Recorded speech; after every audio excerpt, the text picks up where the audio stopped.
summer by the sounds of it. But Yeah, it gets hot a couple of days in summer, but it's nice all year round. It's definitely a four-season place, though, so you need to come prepared. okay, Yeah, big suitcase. big suitcase. On one of my trips to New Zealand, which I just love, I absolutely love, I went in summer and decided not to take any jumpers or jackets or anything. And then within 2 days, I think I was at Columbia or one of the outdoor clothing stores buying all the things I needed to stay warm. Yes, I can imagine that. Really is hit and miss. Some summers are really warm and hot and beautiful, and others a little bit cool, lots of rain, so you never really know what to get. Yeah. Mm. So I suppose we better give people some of your background so that we know who you are. So what's what's the story? Story? Yeah, that's not a New Zealand accent.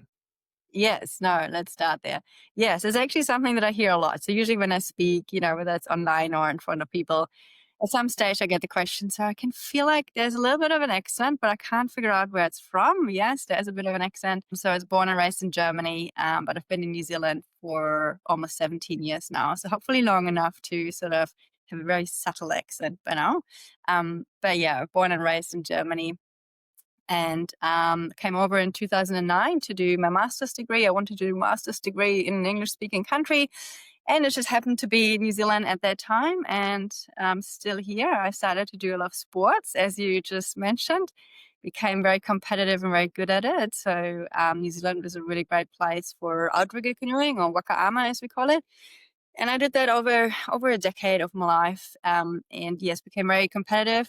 Competed at 3 world championships. One for New Zealand, where we became world champion, and two for Germany, actually, in the marathon distance. The world champs with New Zealand was in the sprint distance, which is sort of suits me a little bit better than the long distance. But yeah, did a lot of racing overseas for different types of competitions, and just really loved that. And that's why I sort of stayed in New Zealand for as long as I've been here by now. And then about 3 years ago, I started my own business. So I've always worked while I was competing as well. It's unfortunately not one of those sports where you get a lot of money and you don't have to work while you train and race. So always worked throughout that time in New Zealand as well. Once I finished my master's and started in IDC, so technology analyst firm. And that was sort of my introduction to the world of technology and data analytics. I covered the Australian and New Zealand market from Auckland. And then ventured in-house into customer experience and insights roles. And so when it was in-house, really tried to have that technology lens into the CX strategy conversations. How can we use technology to really enable our CX strategy and our CX visions for the business? And then 3 years ago, I started my own business. So I run a consulting firm now called Melanie, Disse Consulting, and we really focus on CX strategy, culture, but also technologies, use tech to enable our strategies and make sure we build world-class CX programs. So that's me in a nutshell. That's a really good summary, actually. You covered everything. I guess that's for the day. So thanks for joining us. Yeah.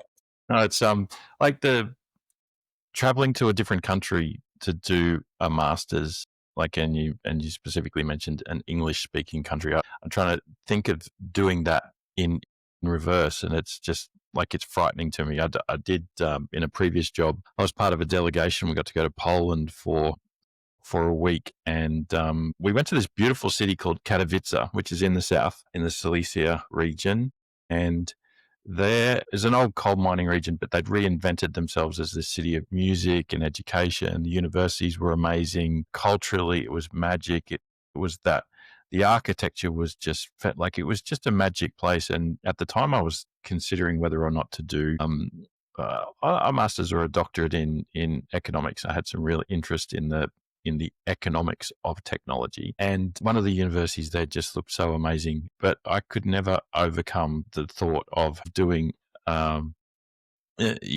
so significant, especially at that level of tertiary education in a foreign country with a foreign language Was that were you always raised like to speak English as a second language? Oh, not at all. I was actually languages were one of the subjects in school where I was always terrible at.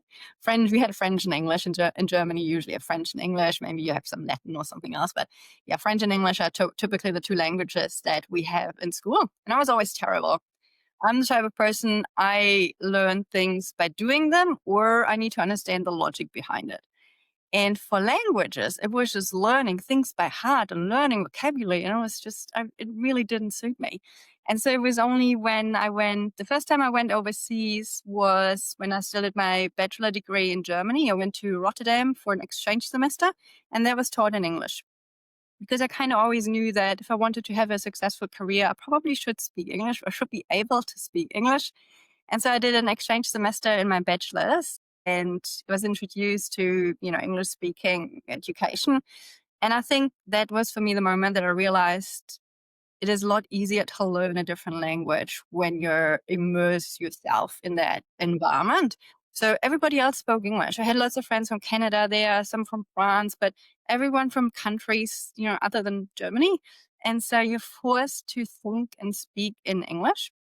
And I think that sort of made the step going to New Zealand a little bit easier, having been exposed to living and studying overseas before. But I think for me it was more a matter of I just knew I wanted to become fluent in English, and that was the most obvious thing for me to do to just go overseas. I do have to say I remember the night before I flew out to New Zealand, and I was lying in bed, and I had one of my best friends was there as well because it's obviously a big trip going overseas for 2 years. And I remember lying in bed and thinking, "Oh my god, what have I done? Oh my gosh, I'm going to leave my family behind and flying 24 hours to the other side of the world, and what have I done like it?" So I think I was always really positive and excited about it until the night before when I got really scared. But then I came over here and, especially as a student, it's so easy. I was like, early mid-20s, and it was so easy to make friends and just have connections. And I was living in student accommodation for my first semester.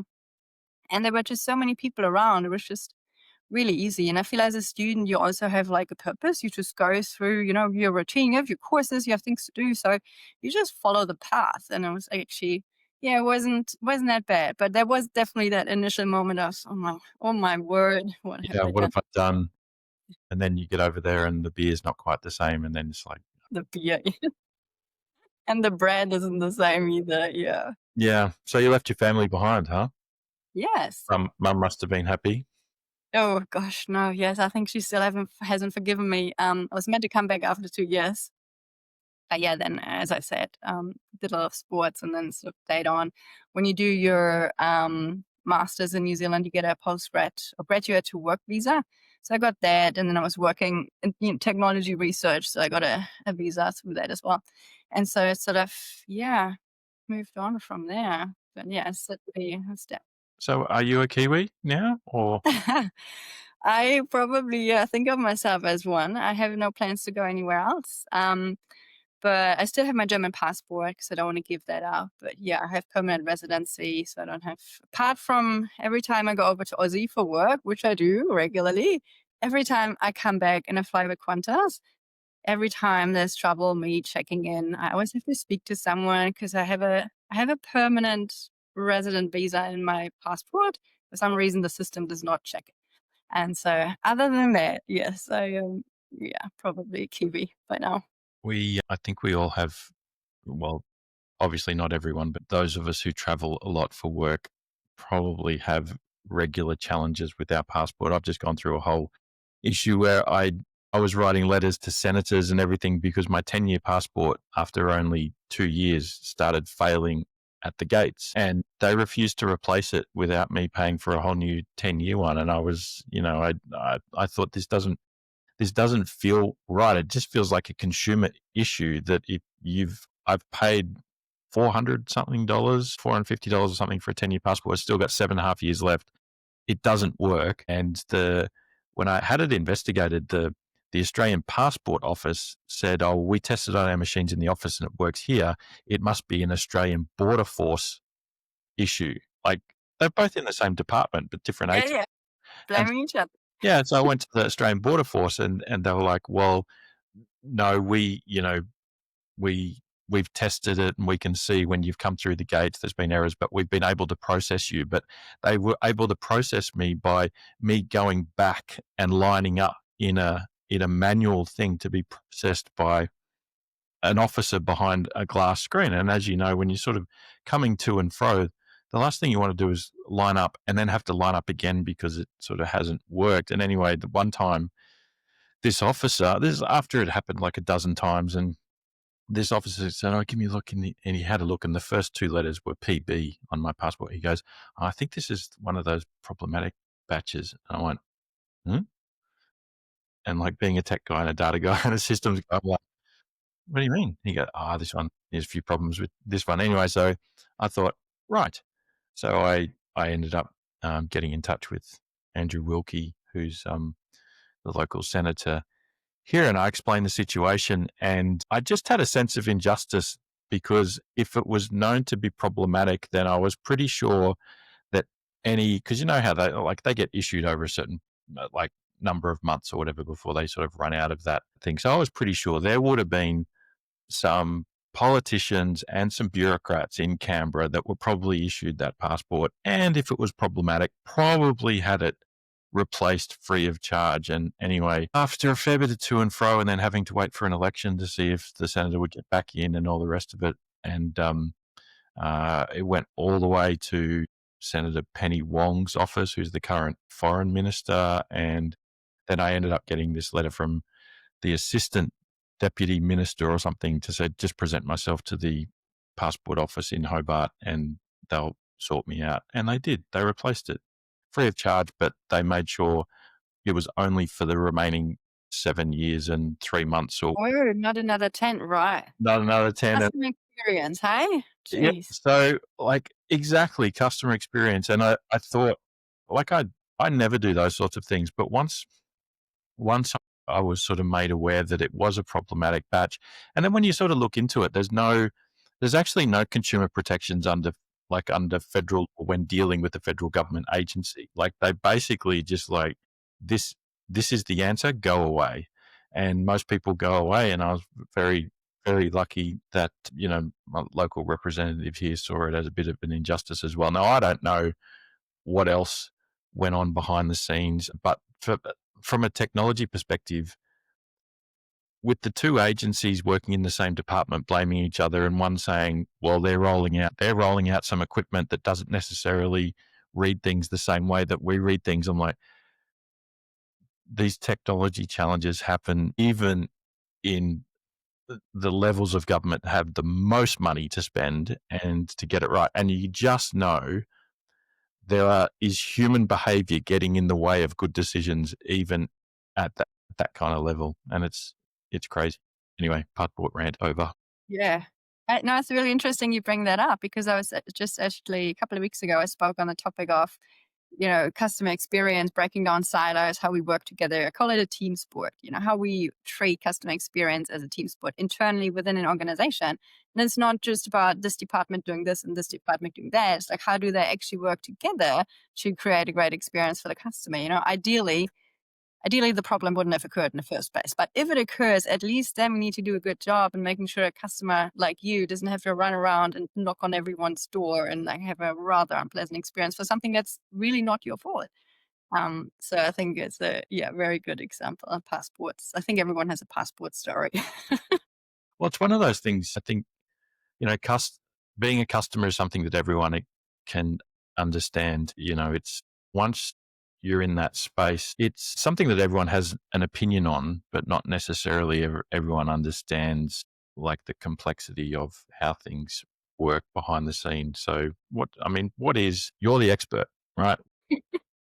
Tell us, what is this whole space of customer experience and voice of the customer and CRM and, well, just all those things, because as tech analysts and researchers, we get pretty comfortable using acronyms and sort of talking about stuff. But I always find when I'm talking to customers, they they quite often are using different language, to what we're sort of trying to define so that we can easily talk about buckets of things at conferences and in papers and like to try to make sense of the world. So what, I mean, you're the expert.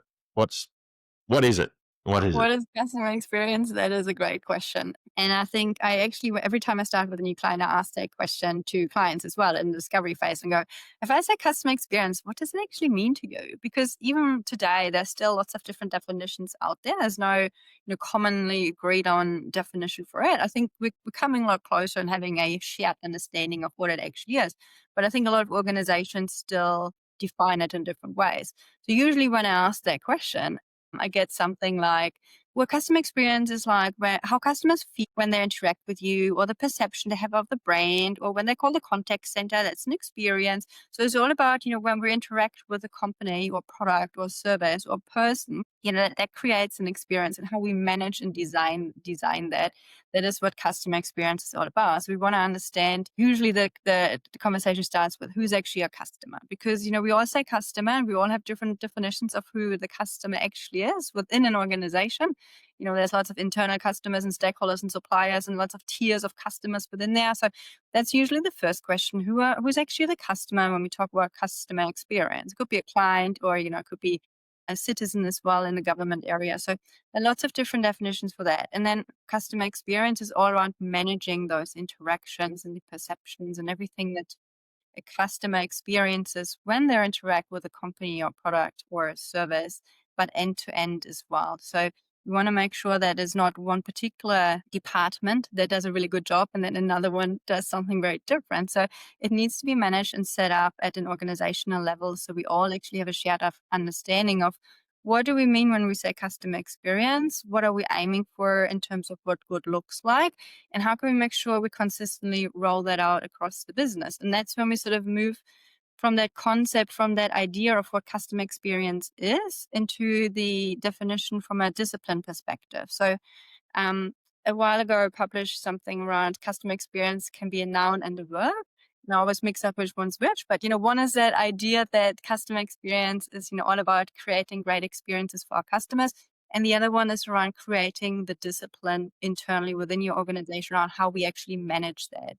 And I think that's really when we then go into the conversation around who's actually responsible for defining a strategy, defining what good looks like, and your goals, and maybe your values or your CX principles, and how do we roll it out, which is more of a culture and leadership conversation. And then we go into, our technology enablement for that as well. So you mentioned CRM. CRM is a conversation that always comes up, but it has nothing really to do with, customer experience as such. It's like the backbone for us. As I said, tech is your enablement piece. So it's the backbone for us to know who's the customer. We still need to define who the customer is to bring them into the CRM.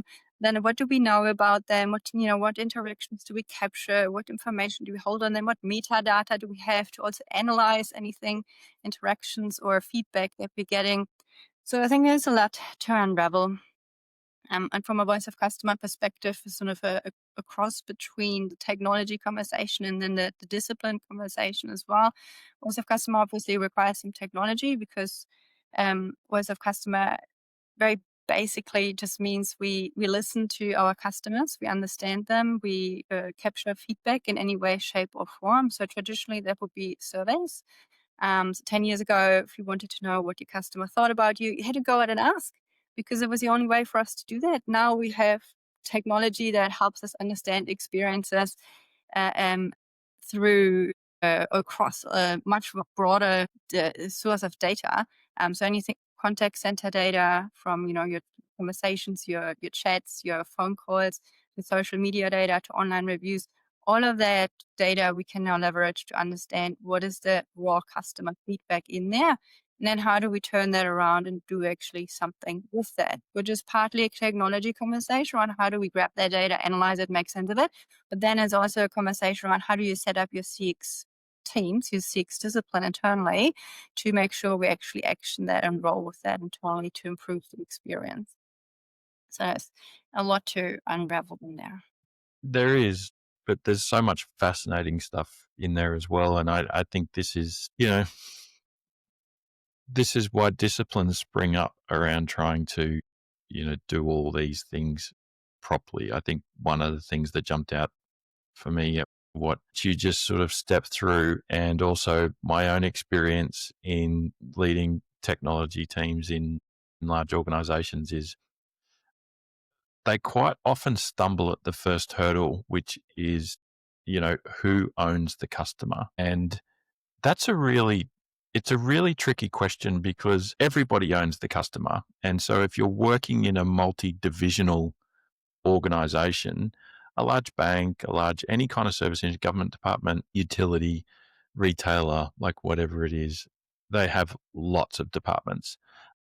Just think of the org structures that exist there. And the fact is that everybody has a role to play in the customers. But then we have this thing that we've always done, which is we say, well, the director of customer owns the customer and gets to make the decisions. And then we're sort of reliant on how good executive and internal stakeholder engagement that function is with the rest of the organization as to the decisions that get made around the system of records that you've said, the sort of engagement programs that go out.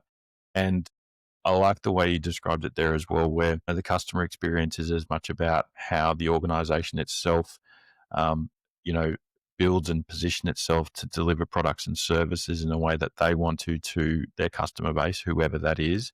And then the voice of the customer is this wonderful thing that's popped up, certainly in the last 5 to 10 years, which says maybe we should listen to what they have to say, and we've seen that in all sorts of industries and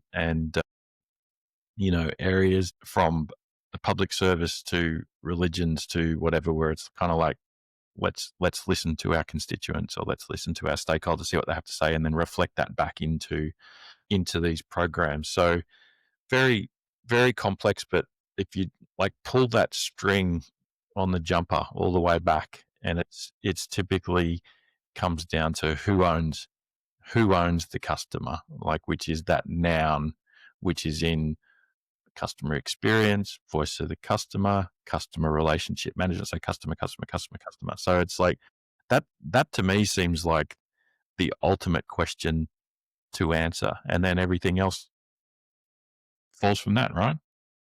Yeah, it's a challenging question to answer. Who owns the customer? I mean, defining who the customer is would, definitely be the starting point, but who owns the customer, I think is a question that, yeah, does come up as well. And I think if we think about of one particular department, even if it's at C-suite level, owning the customer, that means that the other ones don't really have to worry about it, right?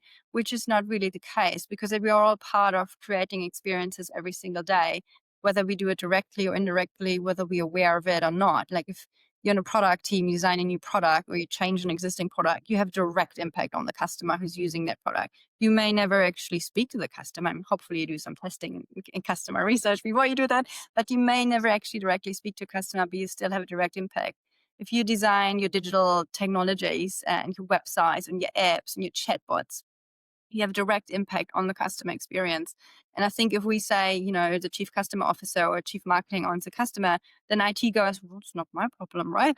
Which is really not the case. And I think that's why we need to set it up in a way where, yes, there need to be someone who's actually responsible for governance and for deciding and defining what customer experience is, and maybe have a strategy in place as well and define what looks like, what we're aiming for.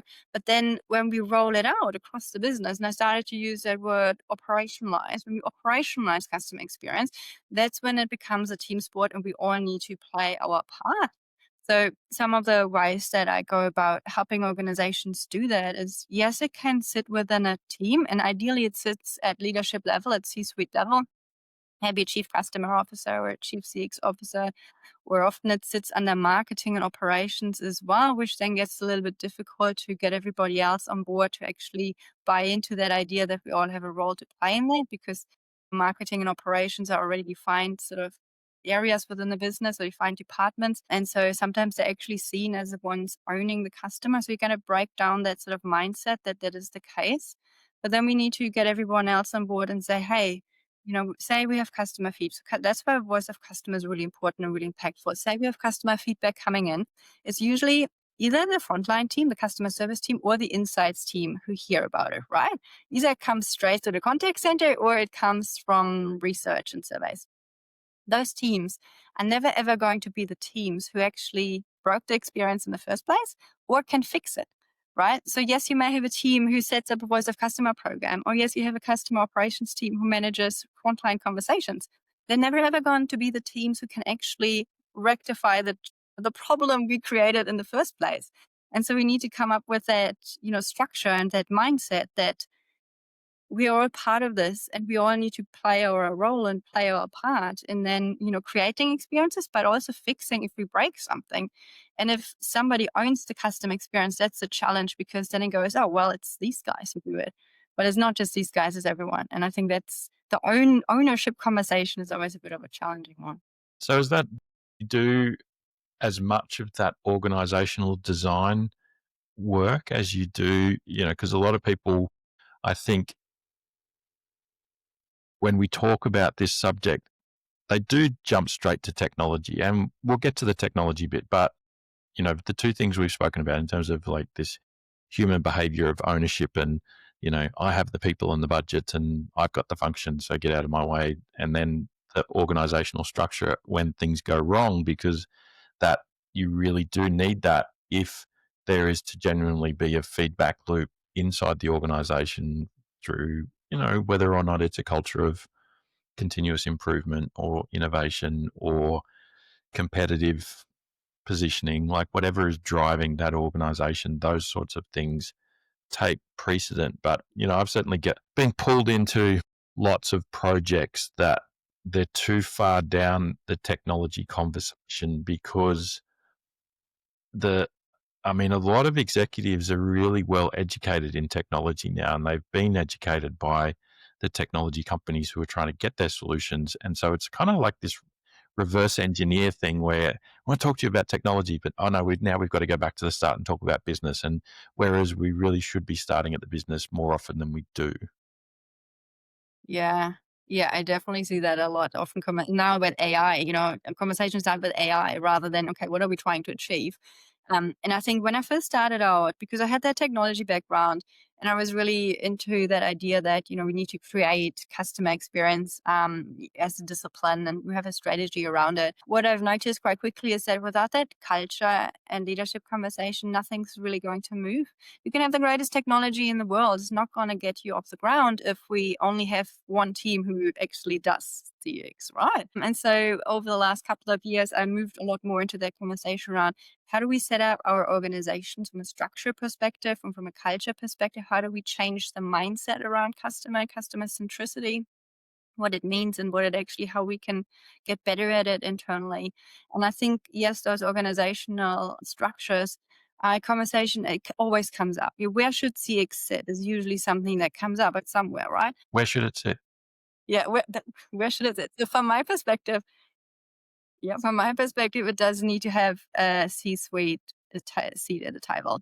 So whether it's a chief customer officer or whatever you want to call it, if you squeeze it under marketing or operations, where it often sort of sits, if it evolves sort of naturally through the business, you will always be having that challenge that those leaders already have so much to do. They have a long priority list, a lot of things to look after. Sneaks is going to be one other thing on their to-do list, right? And secondly, if you already have established that, what marketing does or what operations does, um, it becomes really difficult to then change and say, hey, yes, we are in the marketing team, but we've got some feedback for you over here. Can you please fix this problem for us? So if it has a dedicated leader at the very top, to say, hey, we're buying into this idea now that we're customer centric. This is what it means. This is how we roll it out, and this is how we do it.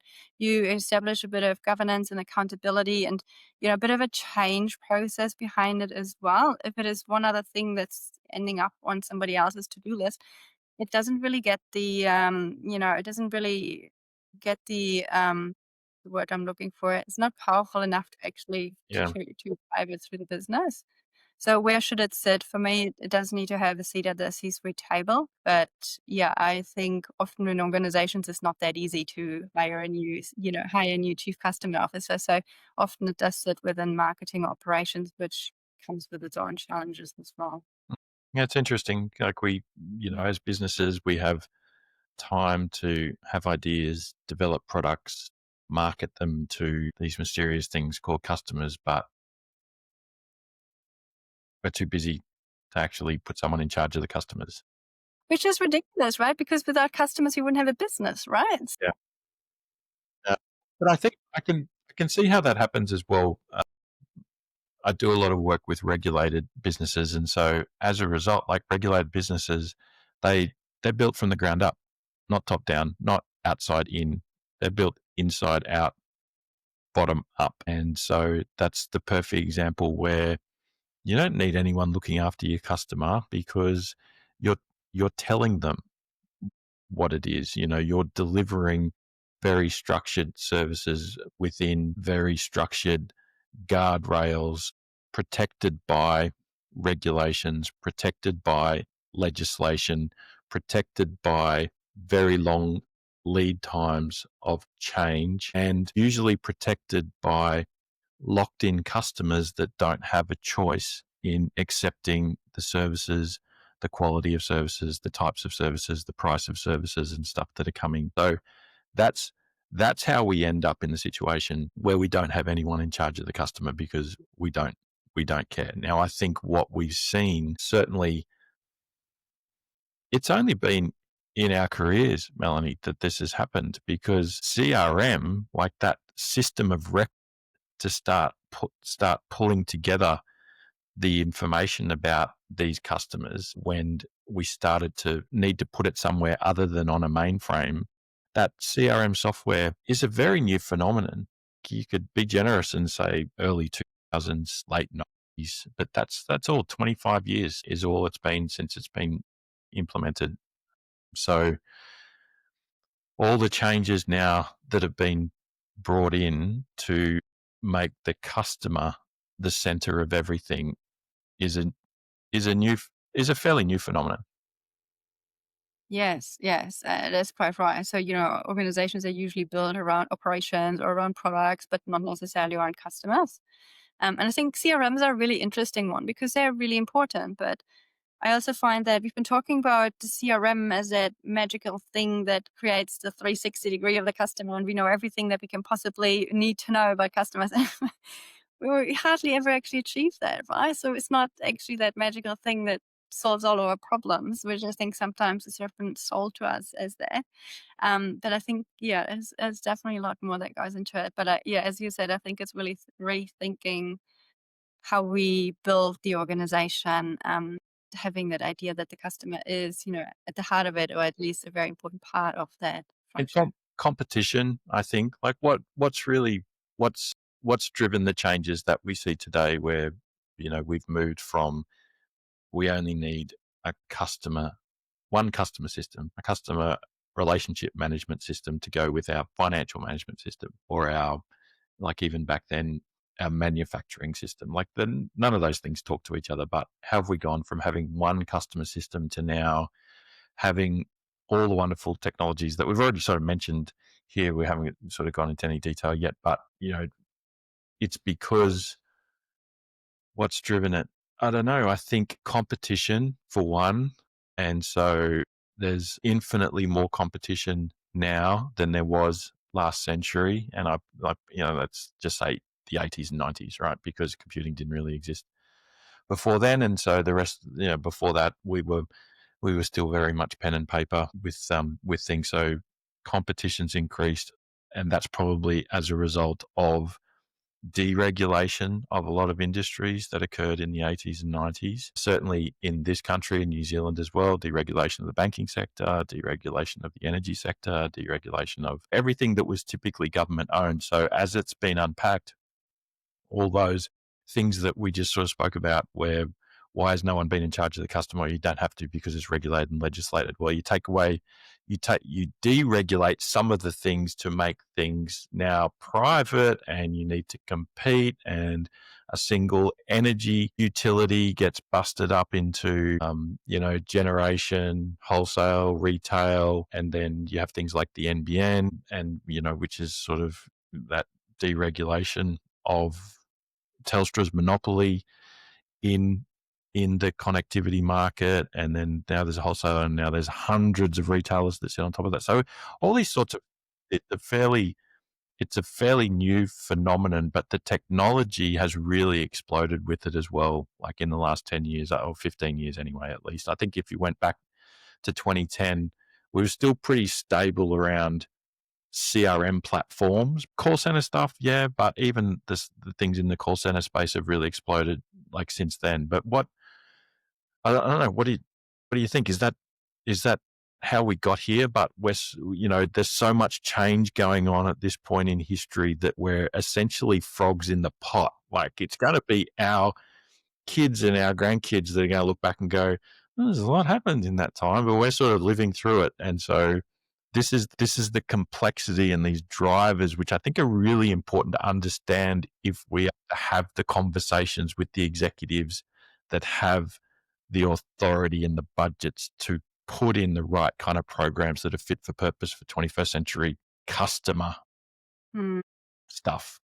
Yes, there's definitely a lot of change, a lot of things happening. And I actually have a couple of my clients here in New Zealand are also regional monopolies and very regulated businesses. And so they focus on customer as well. And I think, one of the reasons that we start to talk and think about more about customers because somebody, somewhere, someone started to do that, right? Started to think about, hey, I have a business and I only have a business because I have customers. So how can I make sure my customers are happy? They stay longer, they tell their friends, they buy more, like all the good stuff that comes with it. That sets the benchmark and the bar, and the expectations from customers go up with it, right? So if one does it really well, so I heard somewhere at a conference the other day, usually you would say, if you do the same thing, you're sort of stuck at what you always have done and what you always do. But now we're actually at a space where if you continue to do what you've always done, you're not actually staying where you are. You're going backwards because everyone else is moving forward and the benchmark's moving up with it, right? And so from a customer expectations perspective, I think once somebody can be a completely different industry, sets the benchmark much higher and goes, hey, we're not just by selling you this thing that you bought, you also get a little extra. You get some extra service. You get, the classic example of Amazon delivering overnight. So all of a sudden it's an expectation that we deliver overnight. So we can't just have an operations team you're doing what they want to do from an operational perspective and say, hey, it's going to take 3 weeks until this thing delivers. We have to go and think about, okay, what are the customer expectations here? What's changing outside our industry, outside our business? How can we make sure we're actually going with the pack? And the challenge with expectations is they're only ever going to go up. They're not really come back down. And that's really challenging because from a business perspective, it just means we have to do more and more and more and more. But I think, when we think about how did we come to this point that all of a sudden a business thinks about customer, it's because it was kind of forced upon us. Somebody somewhere decided, hey, we do this, and that sets the benchmark for everybody else outside your industry as well. Yeah, I can agree with that. I think that well, we don't have to agree on everything. No, this is a conversation. I can agree with that. I think the watermark has raised. Is it a benchmark? I'm not sure. I'm probably more skeptical than you when it comes to. I think the way I describe it is, I think everything that we've achieved as as people as a world, everything that's sort of changed in the last 30 or 40 years is nothing short of extraordinary. That's a fact. I think we talk a lot about the businesses that do things well. I don't think there's as many as we talk about. And how do you marry the two of those things together? Well, I think the greatest thing we've achieved in the last 25 years, at least, maybe longer, 30 years, is the potential to be great. So when you look at all the thinking that's been done, all the papers that have been written, all the technologies that exist, all those things together provide us with potential. I think the execution gap is a lot bigger than we talk about. But I also think the barrier to entry to this stuff is much, much lower than it ever was. And that's why we've seen such an explosion of competition and new services and companies and stuff over that time. But still, you do need time and resources, even if the raw materials are cheaper. So even though customer systems are cheaper and websites are cheaper and all those sorts of things, you can get products to market cheaper, you still need time. You still need time and you need a good strategic brain in order to and then you need to be a leader to pull together a team, to deliver a vision, and all that. None of that stuff has changed, and I think that's where we can rely too much on low barrier to entry, new ideas. And we see it all the time, I think, with the influencer generation. Like everything's an idea. Execution is pretty few and far between, I think. And that's why I think we're starting to drift back to that point in history of like mid last century where the world is dominated by a number of large corporations. It really is it's the large businesses that do it better because they have more time and resources to do it. Not that they have access to more. Sure, they do. Like I think, you mentioned AI. I think the top end AI systems and platforms, I think the top end customer platforms, I think the top end call center technology platforms, and then the ability to get a great team of people to run your own technology environment or your partners and all the rest of it is just an advantage that will not be breached by smaller organizations. I think, yes, execution gap, most certainly. And I think change management is something that, especially when we talk about technology, is something that's often not really gets the attention that it deserves or that it needs to actually be able to leverage the technology at its fullest, right? I think one thing I might disagree with you is that I don't think the big ones always do it better or do it well. There are a lot of examples of big ones really stuffing it up. Like, especially we talked about passports, the airlines, especially traveling is the type of experience where you can't go back home and just shut the door and go, ah, whatever. You're in that experience, especially when you're flying and traveling. That's really something where, from an experience perspective, you have to perform. If you're stuck somewhere at an airport in the middle of nowhere because somebody somehow your flight got canceled, then it's a really terrible experience. And then how do airlines or manage that? And they don't always manage that well, even though they have the technology, they have the time, they have the teams, they have whatever, but somehow we're still not executing well. And I think that's a conversation around. That's why I try to bridge that gap between, technology is amazing. And yes, absolutely. It enables us to do so many things we couldn't do 10, 15 years ago. But it doesn't mean that we can automatically do it just because we have the technology.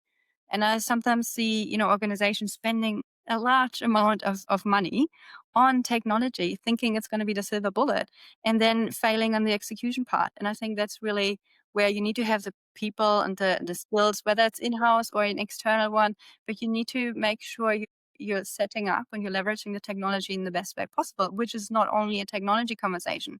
And I think, as you just mentioned, at the beginning, that often we lead conversations with technology rather than what we're trying to achieve. That's a challenge. And I think another challenge we often see is that vendors, obviously, I mean, I love my vendor friends, right? I work a lot with vendors and they're great. It's great technology. But I also think that sometimes we're just selling this promise. We're selling a great vision that we can potentially realize if we do it well. But just because we buy that piece of technology does not mean we actually get to there. I think that story isn't always told particularly well. Yeah, I agree. I agree. I think, and you know, thank God for the technology companies because the world wouldn't operate today without them. And we are them and they are us. Really, they're just people, and they're doing their jobs. I think it's important that there's honesty in the marketing. I think there's like in the same way that we expect the banks to be honest, the insurance companies to be honest, our governments to be honest with us. It's really important that the technology companies are as well. I think there's some of the fiercest competition on the planet commercially between a lot of the technology, either software or hardware. I mean, it's mostly software now because all hardware software these days anyway. But there is that fierce competition, which does from time to time, if I'm being generous, it's hyperbole. If I'm being less than generous, it's much worse. And I think that's where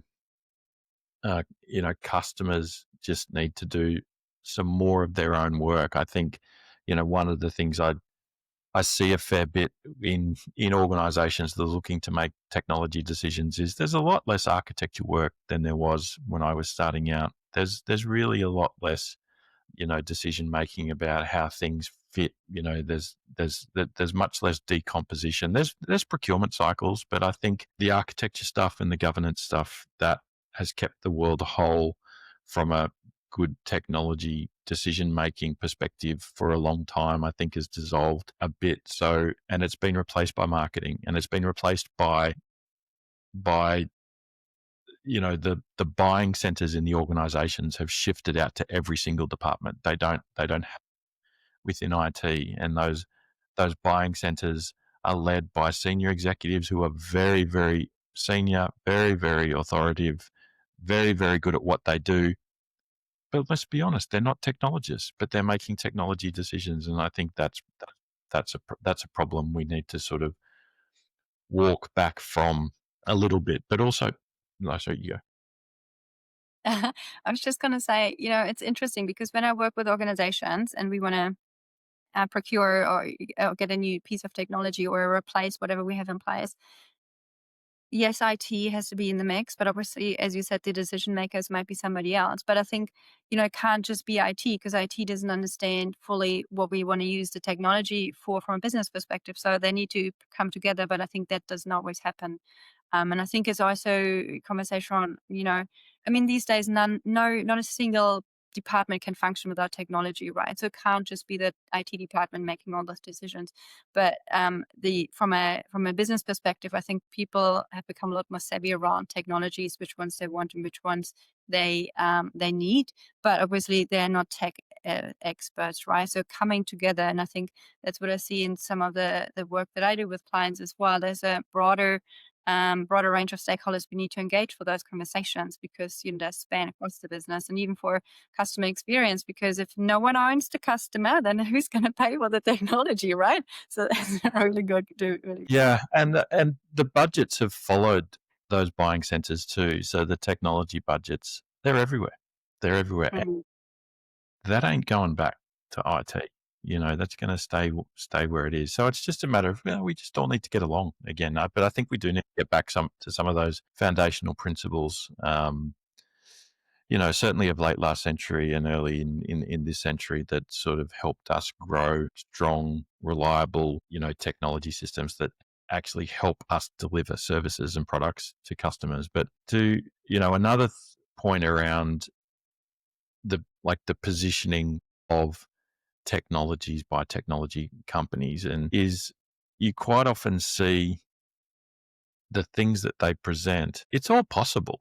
Like it really is. And it's very, very good and very, very exciting. You remember the work like we previously did like a while ago around the maturity models of like for some technology areas, right? So this I think is just the perfect example where what you hear from the technology companies is quite often it's the level 5, level 6 maturity stuff, which is, yeah, it's possible. They quite often talk about customer zero being themselves. And so they've had time to sort of develop it and all the rest of it. It's very, very rare that a customer who's looking to buy that is at level 5 or level 6. Quite often, as you know, in your consulting work, or just throw a rock and hit an organization, they're crying out for help because they know they're at level 1, level 2 in particular areas that technology is designed to help. And what they want to get to level 3 or level 4 in 3 years, like, because they know the organization is going to take a while to clean up its data, to do its organizational changes, its processes, all sorts of things in order to be able to leverage those technologies. And so even that organization that wants that technology, they know they're not getting to level 5. But if they got to level 3 or 4, they'd be really happy. And then if you sort of do that across that whole product suite for that company, what you typically find is, organizations would be happy. And if you look at adoption as well, you'll see that, you hear it all the time. Oh, the companies aren't using all the functionality of the solution or platform. No one is. Like, no one's going to. But it's this air gap between how do we market the shit out of this to differentiate ourselves from our competition so we win the deal deal, and then you've got this customer gap. So that's real. I think Yeah. we like through the procurement cycles are geared towards, let's pick the best level 5 maturity company, not necessarily let's pick the company that's going to help us get from level 1 to 3 or 2 to 4 or what, you know what I mean? Yeah, yeah, absolutely. And I think that's fascinating because I spend a lot of my time speaking with vendors, but also speaking with organizations using those technologies. And when I talk to vendors, they always tell you what's the latest and greatest and everything that's possible, as you just said, is really like top notch. But when I speak to organizations, they go, well, we got a legacy system, we can't connect the data, we don't have this, we don't have clean data. So there's very basic challenges often. And I think the other day I was asked about trends, and I find it really hard to talk about trends because I know what's possible. I know what the vendors are talking about in terms of trends, but I also know that most organizations, there's no point telling them about these things from a trends perspective because they got to go midway up before they go all the way here, right? So it's a really interesting conversation, and I think I started to work with organizations, say they're starting off with a customer experience program, what certain types of technology is needed for that, whether that is, some analytics or voice of customer or CRM, whatever it might be. And I say, it's going to be a journey for us to get to really high level of maturity. There's several years in between. So we can either jump on a big platform, pay a lot of money and use hardly any of it, or maybe we do a two-step project. Maybe we do something smaller, nimble for now, and then move us up the maturity curve, as you said, once the culture, once the process, once the change is actually driving us further up, because it's not just technology that's driving maturity, it's a lot of other things as well. So having that conversation, having the conversation around this is what great looks like and this is where we're at, that is not necessarily a straight line, and is different for every organization. But what I also find is when I speak with organizations around maturity assessments, I don't actually think that a lot of them think they are beginner stage or stage one. A lot of them think actually they're probably more mature than they actually are.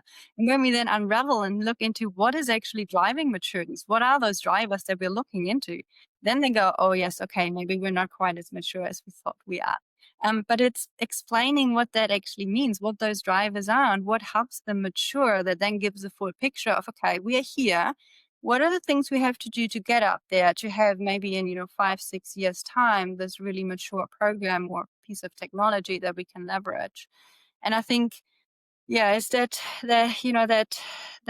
difference between where we're at and where we could be at, that, yeah, changes that of the conversations and how we have those conversations. It's it's self-realization at an organizational technology level. I mean, that's essentially what it is. Even as individuals, like I'm fairly self-aware, and I've always been a bit of a planner, so I know what I'd like to do, what I don't like about myself, what I do, what I need to do to change and get there, and all the rest of it. But it's again, I think that also insulates you from a lot of the crap that gets thrown at us on social media platforms and things, because you look at the, oh, look at that pill. Oh, it does that. Oh, now you're 51 years old. Does your shoulder hurt? Well, of course it hurts, but like, is that pill going to help me? I don't think, it's being able to sort of think, um, you know, I know I'm here. I don't need to get here. I just need sort of to get to this point, and this is, and so this is the thing that's going to help me do that. And I have a conversation with tech companies all the time to say it's great that you position this nirvana future state, but equally, I think they're leaving sales on the table or in the conference hall because there are plenty of customers looking at it going, we are so far from that. Like, there's no way, put it in a human perspective, there's no way I can lose 30 kilos in 6 weeks. Like, it's not going to happen. I just know, so I'm not interested in that. And, if they were more helpful in saying, this is our solution, and if you're at this level, this is what we do to get you. Mm, And if you're at this level, so there's not enough segmentation of their own customer stories in positioning the wonderful products and technology mm, that they have, that is also aligned with helping these organizations sort of move up. Yeah, I wonder if it comes down to KPIs as well, right? Because sales is very much, driven by incentive, right? So they say, they sign a big deal, it's big commission, right? They sign a small deal, it's small commission. Yeah, it is. There's like, I mean, that's something, that's been in every industry as well. I think it is, particularly rife and challenging in the tech sector, only because, well, not only because, but certainly because the publicly listed companies and the quarterly reporting, and there are and have been examples of public companies that have done really well and stayed private and aren't necessarily tied to the same sort of reporting standards, but see it all the time. People who I would consider to be really good executives in technology companies who get moved on because the misalignment between pace and desire and the disconnect with the way they work with customers and all the rest of it. There's not enough of the long game. Um, you know, uh, I don't, I don't know how overcome that. But also, I mean, it's interesting. I think selling has changed too. Like in the last 20 years, it was all about relationship selling when I was starting out, and it was a numbers game as well. But if you didn't have a relationship, forget about it. Do you Now, think it's sort of ANZ specific, that relationship part? Because in the US, it might be a little different, but I definitely know, I agree in New Zealand's relationship first. well, I mean, all the best sales methodologies came out of the US. So Miller Hyman is very much a relationship, based. It was quantitative in terms of, but you needed to get to know different different types of buyers, the technical buyer, the economic buyer, the influencer, the coach, like all that kind of stuff. And then you needed to have enough conversations with them that you understood what the strengths were and what the risks were in those accounts around specific pain points. And then you had to sort of put, so that was just Miller Hyman. Spin was another one which came out of, I think a consulting organization for a business transformation project where he's kind of realized that, oh no, there's a relationship based selling methodology. All the big US tech companies used Miller Hyman or Spin, and then everything, all the other methodologies that have fallen out, sort of can be traced back to those original ones. But I think what has changed is like this stuff that we're talking on now, this video conferencing, which has advanced astonishingly fast since 2020. It's COVID, yeah. And it really has changed the basis of relationships. It's very true. Like even my clients who I have in Auckland, I have clients, outside of Auckland as well. But even the ones I have in Auckland, I don't often go and catch up with them in person. Often it's a Teams meeting. So it's an online meeting, which I think, I really enjoy spending time face to face with people because that type of connection, that relationship building that goes with that, such a different level than speaking online. I mean, it's definitely valuable to have the online conversations because they're help you with your time management in the day as well because you don't have to travel like an hour here, an hour there. But it changes, yeah, it changes the relationship and like the level of connectivity or the level of connection we have with other people. So I can see how that changes the sales process as well with Yeah. that. I think this is a great augmentation technology in the same way that AI is a great augmentation technology, but the, it's not a substitute. It can't be a substitute because at the end of the day, like we're people, and there's a people element in everything, in relationship management, whether you put customer in front of that or stakeholder or sales engagement or whatever it is. There's a very people part of that. So I think, you mentioned COVID before. I mean, how the tech companies survive their sales cycles through that time is, astonishing because essentially it would have boiled down to just phone calls and bashing out 30 cold call numbers a day until you hit, two and then turned one into a jackpot and that I think probably changed the psyche of selling as well, and probably certainly a generation of salespeople who I think we need to reconnect, and this, I'm not necessarily saying get back to the office, but we can't discard the human relationship part of the technology stuff that is being built and serviced. It's a really big conversation in customer experience technology as well at the moment. You don't want to, what extent can we use tech to enable or improve customer experiences, but to what extent do we need to have that human touch in there and human element, especially in the contact center? We're talking about replacing, I use this very carefully, replacing agents. It's not a matter of replacing agents. It's just shifting the type of work that we do, leveraging technology. But I think sometimes it's seen in a different way. But it's, how do we make sure we use technology in the best way possible without losing that human element, that human touch in there, whether it is your customer experience or in any other area of the business. And I think it's a really interesting conversation. I think COVID just sort of accelerated that conversation and COVID was really amazing in the way that how quickly we could all change things, the pace of change. It was just how quickly we could get everything in the cloud and get our agents on contact center working from home. It was just using all the online meetings for everyone to come together. So I think, yes, definitely a lot of change, and maybe we haven't quite caught up with how to manage and navigate that. I'm still traumatized by that period. When we stop talking about it. Yeah, it's, it was a massive, it was a massive, change agent for sure. Mm. So which companies do you think are doing it well in terms of customer?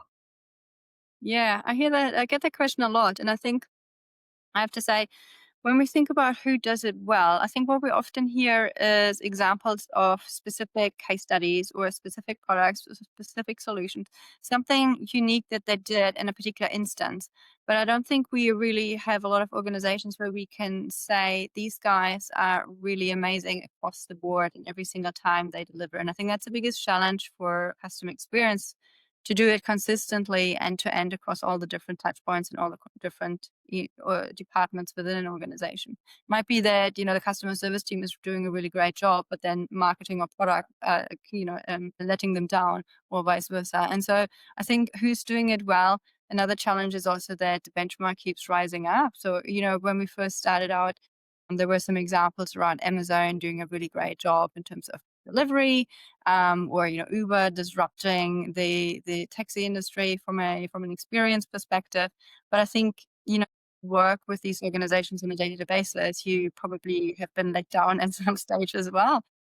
Who's doing it well consistently is still a conversation that I don't think there's a lot of organizations, or are a lot of organizations who do that every single day, every single time.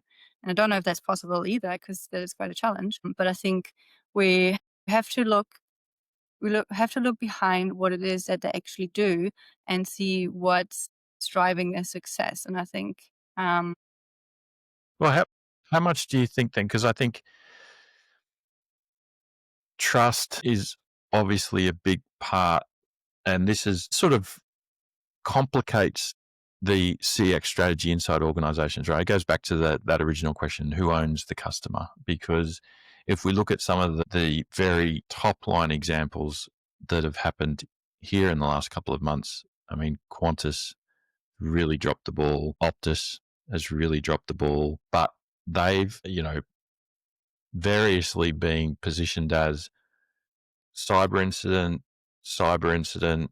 um, you know, organizational culture, sort of incident, all these different things. But at the end of the day, the ultimate impact is with the customer. And so, you know, is building for trust and building for security and building for all those sorts of principles more important, or do they have a primacy before you even start to sort of say, who are our customers and what are we going to deliver to them? Because if you screw those things up, then you won't even have a customer to segment or to have to delete their records.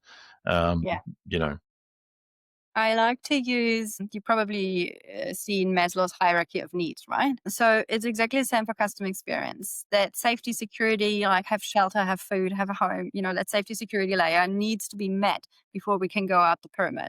So delighting customers with the most amazing extras at the top of the pyramid, not going to get you anywhere if the base layer isn't met, right? And so some of those examples with the data breaches, that is really the base layer. I trust you with my data. I don't really have a choice often. If I want to fly, I have to give someone my passport details, right?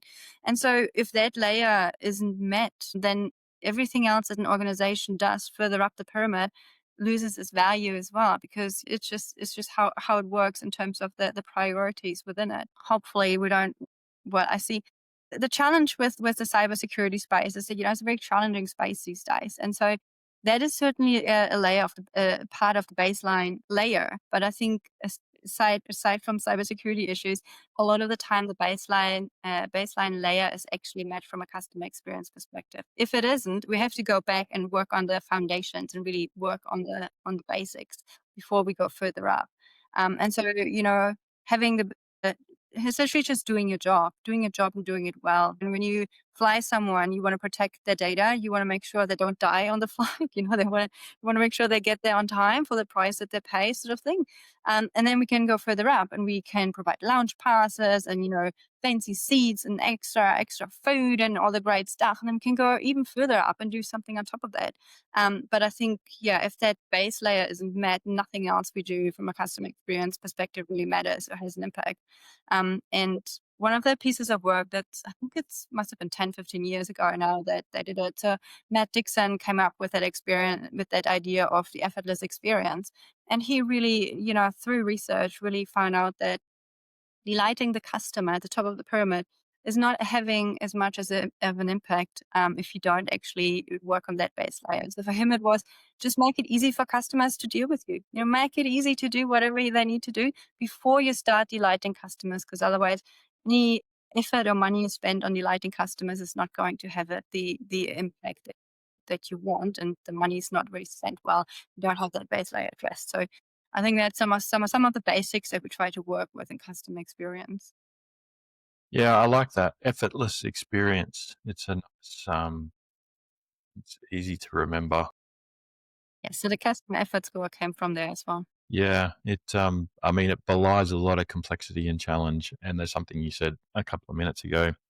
I've got it on video that it's it's about the data.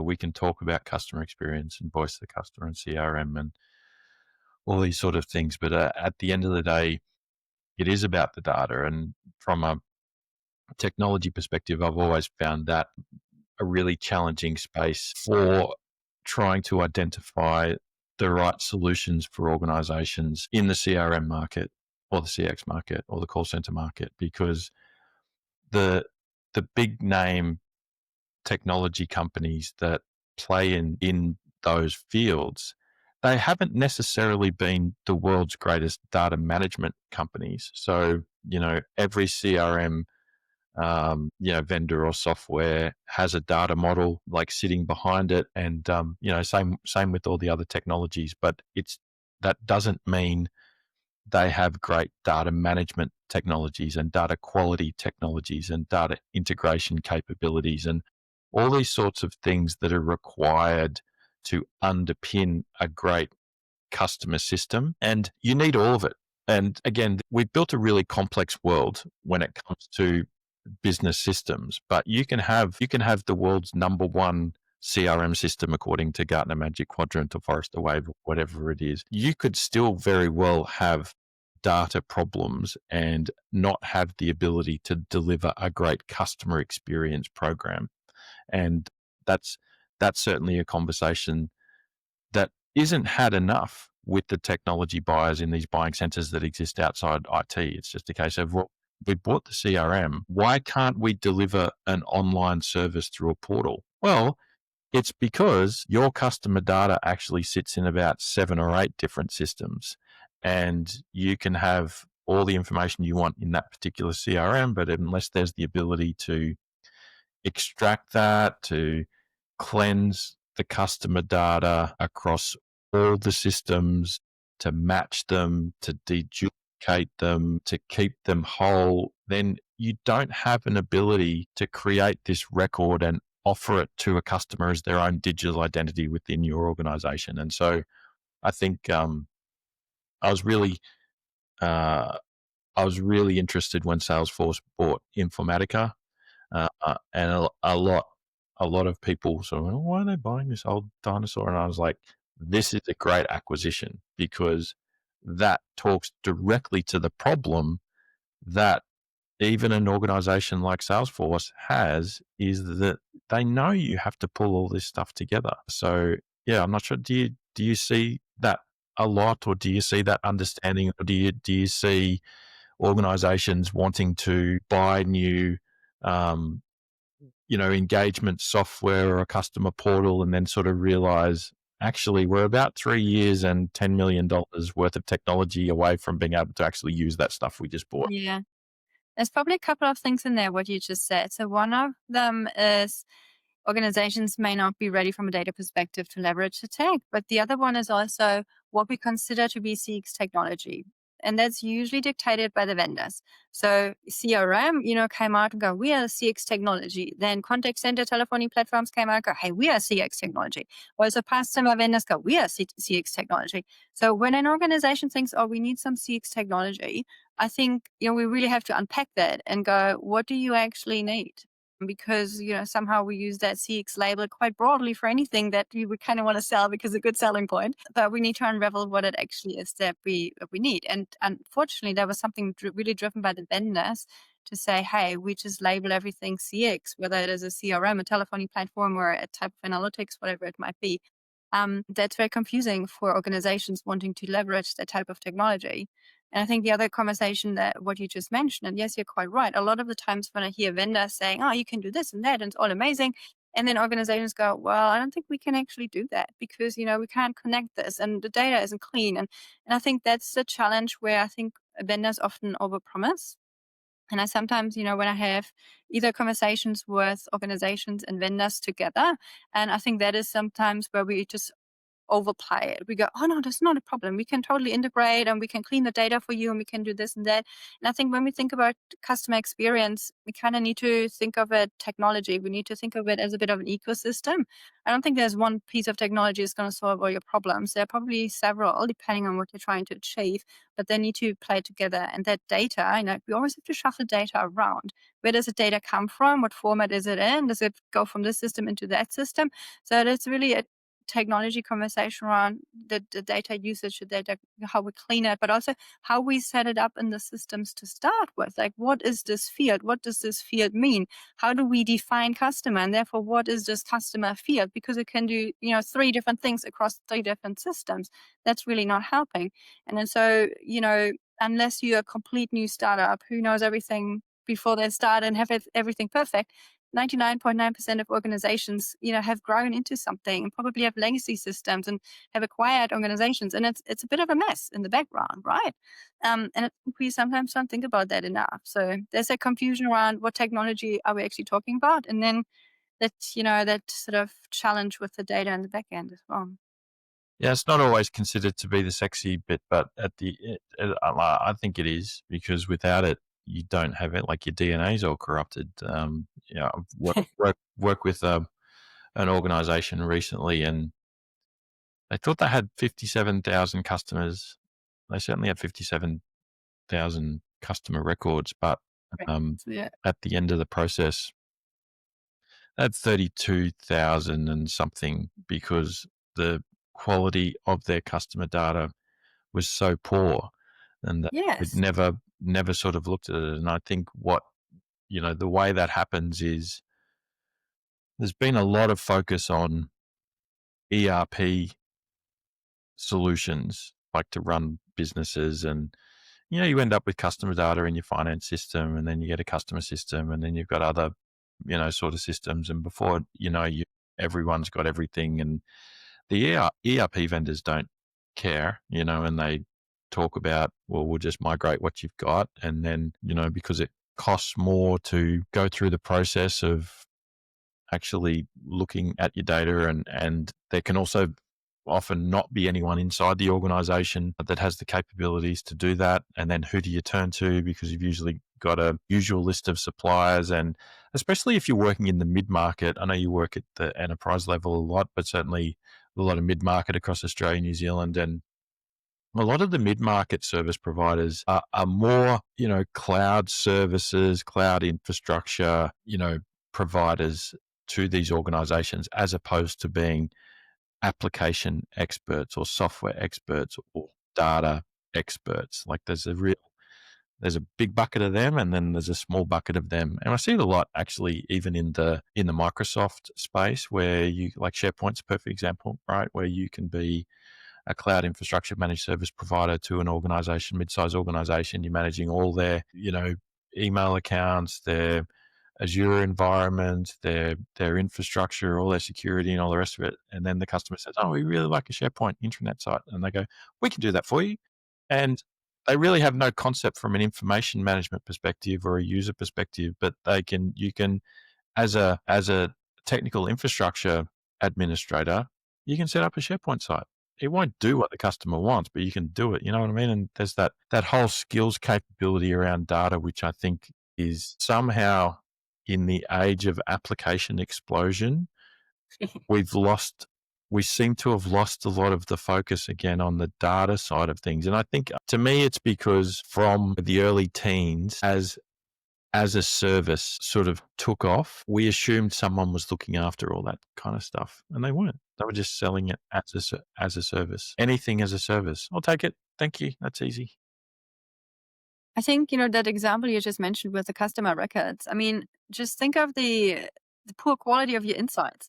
If you don't even know, like, if your customer number is almost half of what you thought it was, like, what does it mean for your insights, for decision making, for your planning of your business going forward? There's so much that relies on having the data and being able to analyze it. And, customer experience, what about knowing who the customer is, understanding the experiences that they have with us, and then continuously improving or innovating or whatever we want to do. But if we don't know who the customer is, we don't have clean data, we don't understand the experience, then what do we have? What do we do? Yes, it's probably something not so sexy in the back end that we probably like to forget about because it's complicated. People don't like complicated things, but it's really essential and it's really important. And yes, you're quite right. We probably don't have those conversations often enough. Yeah. I think the customer space has really suffered from the whatever as a service generation. That's the way I would describe it. First infrastructure as a service comes around, takes 5 years before it sort of gets adoption. Now we're fully into cloud infrastructure, and then software as a service has been around for a little while. Salesforce early in Australia, 2005, but it's taken a while, and then all the applications, started to come as a service, and now we're fully into the whatever as a service. Here we are now trying to talk about how we can deliver great products, great experiences to our customers, and we're actually finding that this whatever as a service movement has landed us in a really challenging position to, despite having all these technical capabilities at our fingertips, to sort of question whether or not we do have the right information to make good decisions for our business. So will AI save us from this? AI relies on data as well, right? You don't have the data, well, you can't really leverage AI. I think that's another thing we like to overlook, right? With the AI conversation. And I think, in the contact center, it's a really interesting space because they have so much data, they have so much technology, and it's vendors just come in with the greatest promises of we can help the agent. We do summaries and we do coding and we help the agent surface the right information so they can surface the customer on the phone, and we can take over conversations completely. But they all rely on the data, they all rely on your knowledge bases, they all rely on information you have in the business.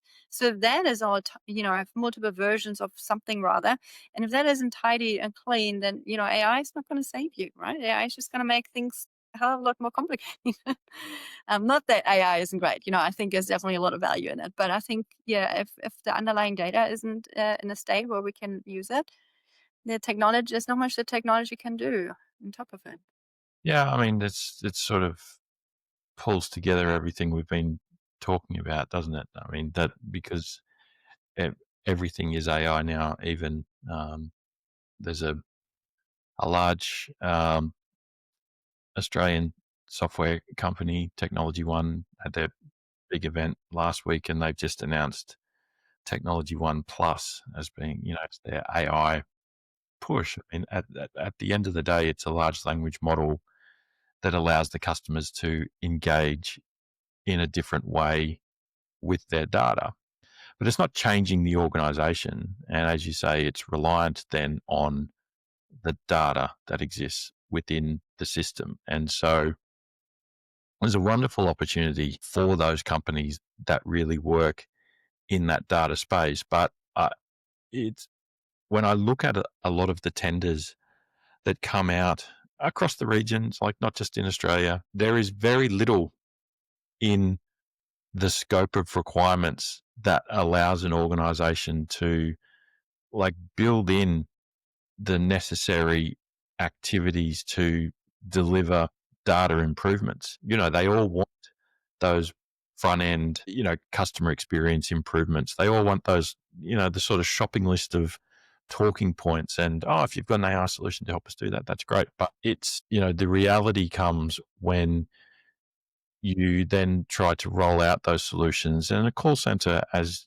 you pointed out, would be the perfect example where if you didn't have anything sorted out, what a nightmare experience for those staff having to work in a new system without having accurate information about their customers to sort of then roll out that great new experience. I'll ask you, what's your view on this? So when you say, the tenders coming out for new technology and they don't really talk about or think about, the underlying data management and infrastructure, is it because they didn't think about it? They're not aware of it? They don't want to talk about it? Like, why is it not in there? I think it's a combination of a lot of things that we've already spoken about. I think um, the buying centers in different parts of the organizations is a really big thing. Even as an example, I was at an event in Brisbane last week, and it was to find a digital solution to an inclusivity and accessibility problem in a particular government area in the lead up to the 2032 Olympics. And so it's like, okay, we know we got to make this area more inclusive. How do we get the right information? What services are we going to deliver, and all these sorts of things. And they were look. Let me say up front, there were some amazing technology solutions. Um, there was no one from the technology area's representative there in terms of the decision making. It was being run by an economic development team, and that full authority to do that. And so that's that happens all over the place in every single organization. And I think what we have done collectively, the big we, in terms of businesses, is that we got tired of waiting for IT, and we got tired of being deprioritized by our own organization. And it sort of culminated in us asking the CIO to step aside, get out of that way, right? Yeah. And they did. Eventually they did. But they took with them a lot of the intelligence and a lot of the fundamentals that got all of us to a certain point. You ask the CIO to step aside, then, and they take all their toys with them. They can be involved in these processes, but it won't be in the same way because they're not given the same level of engagement. They're not given the same level of empowerment. They're not given the same level of authority. And at the end of the day, their input is still going to be trumped by someone else's agenda to tick their KPIs or to deliver their grant funding or like whatever it is. So it's complicated, but that's essentially what it is. And so it's also the assumption then with these new buying groups that a technology company is going to tell us what they can provide, and we'll interpret it in a in a positive way and will be protected by, um, you know, a fairly structured procurement cycle. Procurement cycles, there's no protection in them whatsoever. I see bad procurement all the time, which would 100% tick all the audit compliance of the governance authority of that organization or that government. You go, did they follow a great tender process? It was the best. They followed every single rule. How did we end up with that poor decision? Because you can, like, just because there are so many holes in it, depending on, how they're written, how they're evaluated, there's no protections in procurement. And the other interesting thing with that is that so many organizations will spend 12 months, 18 months, 2 years, 3 years doing procurement and get to the decision and point someone and then think the job's done. And then, okay, it's over to them. And then there's very little attention then from executives or whatever in terms of the implementation bit, which is the hard bit, not the procurement bit. You know what I mean? There's all these disconnects from the protections of good technology governance that has come with the whatever as a service era. And that's what we're dealing with. And I think you're really going to experience it a lot in your customer space because everyone wants to sell everything to everyone today. And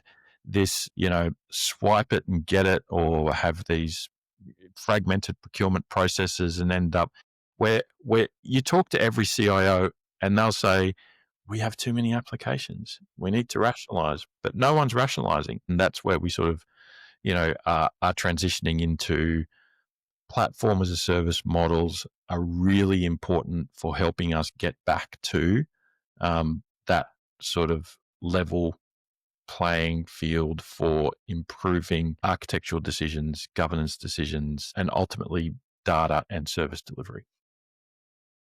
Yeah, there's definitely a lot that sits in there, a lot to unravel, isn't there? I think I'm sometimes part of RFP and procurement conversations as well when I work with a client who wants a piece of technology or a replacement piece of technology. And it's really about getting those requirements right from the start as well and getting the right people involved in that whole process of understanding what do we need, how are we going to use it, how is it connected to other systems, and so having, a lot of people across the business involved in that process is really valuable as well. And, whether it's finance or IT, they certainly have, a role to play in that as well. And I think that doesn't always happen. But I think the implementation part is really interesting because, yes, I think by the time you spend like 12, 18 months on that, decision which vendor to go with from a procurement perspective, by the time you finally get, it's almost like you finally won the battle. And then you realize there's actually another battle ahead. And sometimes think we just want to rush through it. And like we've done the big part of the work. And then the implementation, usually takes a bit longer than expected. And and especially if I haven't been quite clear at the very beginning around how to set it up and how to actually, build it, that conversation can be a lot more complex and lengthy than expected beforehand. And so that implementation, and not just the technology implementation, that change management piece. I mean, CRM is a classic example, right? Like, having a great CRM is one thing. Getting people to change their behavior to use the CRM, put all the data in there, is a very different conversation, right? And I think when I speak with CRM vendors, I think one of the biggest challenges for successful CRM implementations, and it's not so much the technology as such, is also getting people to change their ways and use it. And before we even get to using it, defining what's going to go in the CRM, being very clear on the types of things, the fields, the data you want in there, which is something we don't often do well enough either. I think it's just very complex. There's so many things to consider. And yeah, I think it's taking conversations and implementations are always really interesting to watch because they hardly ever go to plan, do they? No, well, I mean, it's difficult to get all the right people in the room at the right time and keep them there for the length Thanks. that you need them to. It's so yeah. But going back to what I was saying earlier in the conversation, it doesn't take away from the fact that the greatest thing we've achieved is the potential to be great. And I often use that as, just a basis of conversation with organizations to say, you can you can do any of this stuff, but what what does being great mean to you?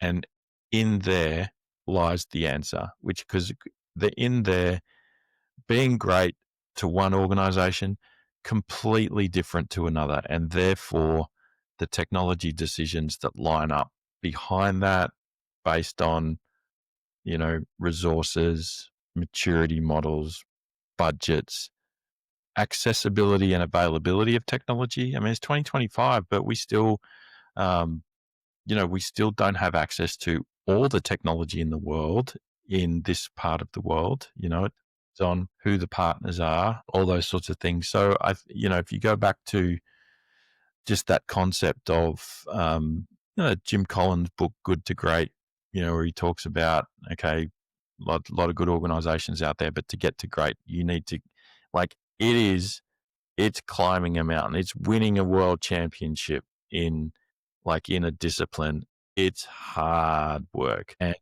human frailty and human whatever and life's challenges and organizations and economic challenges and all the rest of it. They get in the way of that ability for an organization to achieve their potential.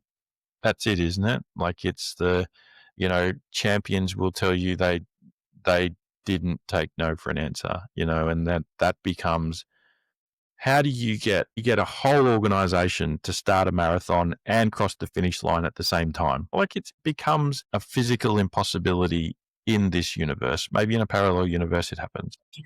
But that's the potential of the human mind, where we need to align. That's why the strategy stuff, is Mm. Yeah, strategy and change management, I think, as well. And, if you think about getting an entire organization behind the same course, you gotta be very clear around what your goals are, and you gotta get everyone to actually buy into that. And I think that's one of the things that I've noticed in the team sports when we do team sport. There's no question about a goal. Usually, if you're a competitive athlete, you're going to win. You're not there to go have a nice time on the water to enjoy a 2 hour pedal. You're there to win, right? And we all are very, but I think within organizations, because we all have our departmental KPIs and we all have our goals, our internal goals, and the ways we're being incentivized that don't always roll up particularly well into the overall company goal, whatever that might be. And so all of a sudden we're sort of very focused on our own swim lane rather than helping the boat go as fast as possible and win the race. We're sort of more focused on our own thing rather than what's good for the company. And I think within an organization, and I think, I like to talk about customer experience as a team sport, but maybe organizations just need to be a team sport, right? yeah, yeah, If we think about the procurement process, maybe we just all need to come together and figure out what's the best thing to do for all of us here. And not just going, oh, these guys over there asked me to do something. I really don't want to do it. It's like those silos that we face, whether it's technology or data silos or political or like cultural silos. Within organizations, we tend to be in well, I'm marketing or I'm operations, I'm finance, these are the other guys.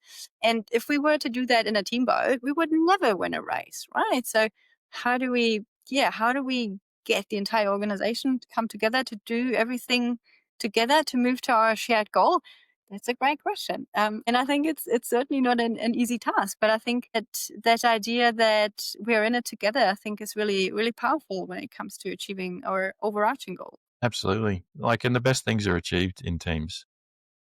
Mm. The best experiences I've had in workplaces have been where a team has achieved a goal over whether it's like 3 months or 18 months. Like, it's you're really locked in to those relationships there. And it's the same with you.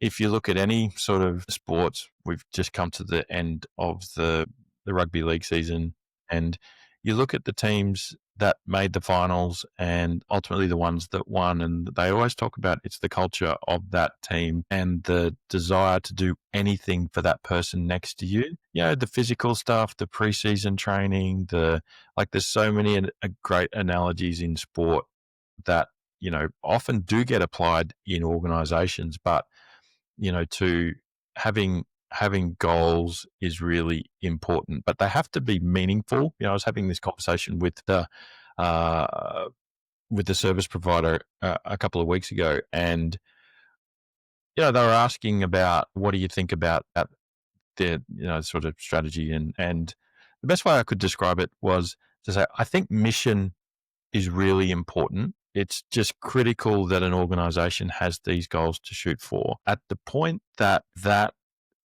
starts to be described using rhetoric or ideology, it just it does two things. It polarizes the people we're trying to bring together to deliver, something. And, it also, it's a bit fake, because if I change rhetoric for marketing, it's kind of the same thing. It's like, well, what do we need to say here to get great impact? And ideology in any form is really unproductive because you're sort of locking into a certain way of doing things. But it doesn't take away from the fact that having a mission and a goal is like super critical for helping organizations, achieve Mm. things. I think goals, when we think about achieving our goals, sometimes those goals are short-term goals, and it's really hard for customer experience, for example, to get anything done in the short term. Like sometimes we just need to have this longer, vision in terms of where we're wanting to go to, and then break it down into smaller pieces as well. But I think, yeah, if you think too short term, it's really hard to achieve anything as well. And often, unfortunately, we're sort of guided by having to hit the next quarter or something like that. Um, and that makes things difficult as well. I think so. Leadership changes. That's difficult. Our own team changes. All those things change. But again, you sort of go back to if it's a football team, they still win championships. Like the great teams, they overcome those. So it's a case of really, maybe underscoping in procurement, maybe being short sighted in terms of what you can achieve. Like it's really, starting with first principles and laying it all out and then being really committed to are we actually going to achieve that? I mean, if you think about your kayaking world championship and your outrigger world championship, like what did the world look like for you while you were going through those missions? Yeah. We definitely had a long-term plan. So we usually go at least 2 years, probably more than that. So for outrigger canoeing world champs every 2 years. And so we usually go. We wouldn't just plan for 2 years. We probably go 4 years, depending on your age and your experience. You so vary how long you plan, but you wouldn't just go to the next national champs, which could be 6 to 12 months away. You would go long term, and then you break it down, and you want to hit certain milestones along the way, right? So for us, it's speed, right? We do want to hit speed because that's how we measure our performance and how we win. And so there's certain things you can do to improve speed. You can pedal faster, you can apply more power, you can be fitter. There's lots of things you can do, and we break it down. And usually, when we have a training program, it's split into cycles. And I think within organizations, it might be a little bit hard to have like an exact goal like that. It's usually the goals are a little bit more vague for an organization. But say we have a goal, and then we look into what makes up that goal, what helps us achieve that goal. I call them levers. What are the levers we can pull, right? And we break it down and we structure our training program. So in the world of sports, we structure our training program into cycles. So we have your overall cycles, and then we have micro cycles. So usually 4 weeks make a cycle, and then you have a month, which is a cycle, but then you have within a year you would have blocks that you work on, like speed or strength or race specifics, whatever it might be. And so it's very structured program. We think about what do we need to achieve, what times do we need to hit, what can we do to improve our times, and we just structure it and roll it back from our initial goal. We roll it back to where we are now, and just set our milestones and our goals along the way, and then see how we perform as we go along. And I mean, there are always setbacks, especially when you're in physical sports, you get sick or you get injured or something happens. Or, there's always something like it is in business as well. But I think But having even having that schedule, and that's, yeah. you could draw great parallels to agile project management methodologies and storyboards and, 3-week release cycles and all those sorts of things. So it's like there's fantastic alignment there. Um, but you could give that to me, and I'm not going to win a world championship, right? So, like, what's the mental Yeah, what's the mental thing required as well? I think you just need to want it because you just really need to want it. You have to have that internal drive. And you don't really have a life. You don't have a social life. You train before work, you train after work, you're tired, you're exhausted, you literally just try to recover on the weekend. You don't really have a social life, and you have to be okay with that. If you really want something, you got to work for it. And I get really annoyed when people talk about overnight successes at like the Olympics or world champs. This overnight success is probably 10 years in the making, right? So it's not an overnight success. It's just that we hear on that particular point in time, we hear about it, but there's a lot of work that goes into it. So I think it's that internal motivation. It can't be an external motivation. So it can't be, and that's a challenge with work, right? Usually it's payment that's your external motivation to go to work and do the job. For sports, if you want to be successful, it's got to be internally motivated because you got to get up really early. You got to get up when the weather's absolute crap. You got to get up whether you're tired or not. It's just, yeah, I think it's your mindset. You just really got to want it. And I think that's probably the challenge within organizations, getting like a lot of people that you hire that all have that internal drive to do this amazing thing for the organization. How do we motivate those? There's incentives and money and like payment and leave policies and whatnot and what, but it's got to come from within as well. At least that's what it was for me. Was it worth it? Oh, winning, winning is totally worth it. I love winning. It's great. I mean, there's definitely a lot of sacrifice that goes into it, but it also teaches you so much, teaches you discipline, it teaches you how to do things, and yeah, structure, being very organized. You can't just get up in the morning and decide, what should I do today or what clothes should I wear. You got to have it all ready the night before. You got to have your program. We usually have our program weeks or months in advance. We know exactly what to do and when. And so it teaches you a lot of things that you can apply into work as well, like being very organized and structured and being very, clear on what you're trying to achieve. Like whenever time we go into a training session, we would have something we want to work on. It might be a speed session, it might be hitting, a certain target. But if we do anything else like endurance sessions or technique sessions, we always have something that we want to focus on. We always say every single stroke is an opportunity to improve. There's the opportunity again. And we don't think about it like that in an organization. Like every day I go to work is an opportunity for me to improve and do something better, right? It's not the mindset that most of us bring to work. So I think, Yeah. yeah, maybe there's a lot more to learn there.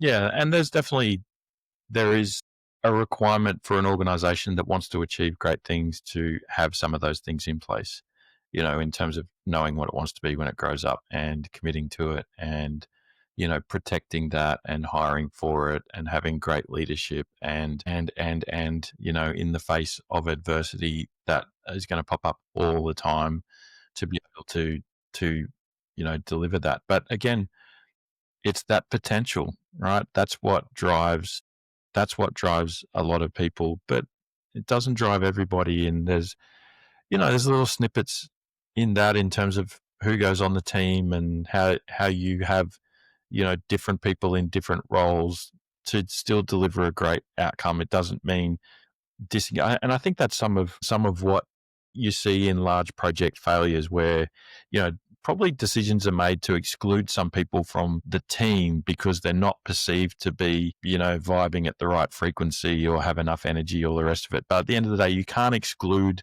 people in an organization, especially if they're like the frontline people. You just need to figure out a different way to engage them in terms of like pulling it all together, because there may be someone in that boat that is, needs a little support or doesn't think differently, or whatever it is. So yeah, really, really, you work in a really challenging space. I know, humans, those humans. Yeah. I know. It is challenging, but it's fun. I mean, if we already knew how to do things and everything was great, and what would be the fun in doing it? Like, Yeah, it's definitely good to there's a great, there's a yeah, great American college football coach. His name is PJ Fleck, and should look him up. He is very successful. He came up with this philosophy called row the boat. Yeah. And Good.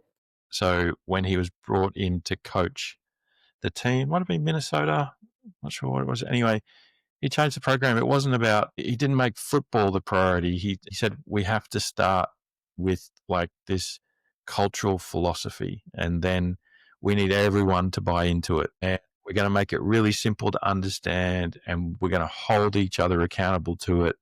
And what he came up with was this concept of row the boat. There's a couple of really great, 3-minute clips, 5 minutes. There's even like a couple of 15-minute clips or something where he's Yeah. talking about it. And it's that stuff that carries the day, Yes. that's the stuff that builds the team, that builds that mental framework around which you can hang everything to then, okay, stop. Now let's think about the capabilities that we need. Okay, now stop. Some of those are technology. How do we make those decisions? And sort of, it's possible. Anything is Mm. possible. Yes. The stuff that you and I see every day of our working lives, you go, why doesn't the world work better than it does Mhm. with all these wonderful things out there? And yeah, so that's, Yes. We got a very similar example of that actually in New Zealand. And so if you know the New Zealand kayaker, the woman, Lisa Carrington, obviously she's a multiple Olympic champion. But they have a K4 as well now. So if you look at who's actually in the K4, so K4 is a boat of 4 people, so 4 women in the case of our team. And so if you look at who's in there, there's Lisa Carrington in there, who's obviously one of the greatest Olympians of all times for us in New Zealand. And then you have three others in there, and they're all very young. So Lisa is in mid-30, but the other three are all under 23, so very young. And if you look at the performance of those three individual in their boats, they're nowhere near as fast as Lisa. They're nowhere near as fast as any of the other women who competed at the Olympics in the single boats. But somehow the 4 of them together in the boat managed to move that boat so fast that they won the last Olympics. Even though if you look at them individually, they wouldn't have been able to do that apart from Lisa. And they really spent a lot of time on that team boat atmosphere, on that energy they have in the boat. They call it the black mana, like the boat, the energy of the black boat, right? So how they bring that together to win that race together, even though if you look at them individually, they probably on paper wouldn't be able to win the race, right? So it's your physical strength and your physical ability, but it's also that mental piece that really helps us do the work together. So I think sports has some great examples of how we can set the mindset within an organization to do things better. But it's not always as easy to apply. well, it's great that you can bring that to the work that you do. We're at 2 hours, which is probably, I don't know where that time went, but Pretty quick, actually. quick. Why don't you just like share with everyone like your website, contact details, and things? I mean, everybody has customers, and everyone has sort of challenges in these space. I think the experience you bring to it, the multidisciplinary experience that you bring to it, and the perspectives are really important. And so yeah, let us know, where can we find Melanie? Should we have a severe problem? Absolutely. Thank you. Yeah, if you have any CX challenge at all, you can find me on LinkedIn. So it's Melanie Disse on LinkedIn. We also have a website, melaniedisseconsulting.com. So hopefully when you Google it, it should pop up. But yeah, very easy to find on LinkedIn. You can message me as well, very responsive on there. Or on the website, there's email addresses and contact forms as well. Well, thank you very much. And I'll let you go and enjoy that wonderful Auckland weather. I'll do Yeah, the same wonderful, Rain. here in Hobart. And look, I really appreciate your time. And hopefully we get to do this again. There's a whole bunch of other things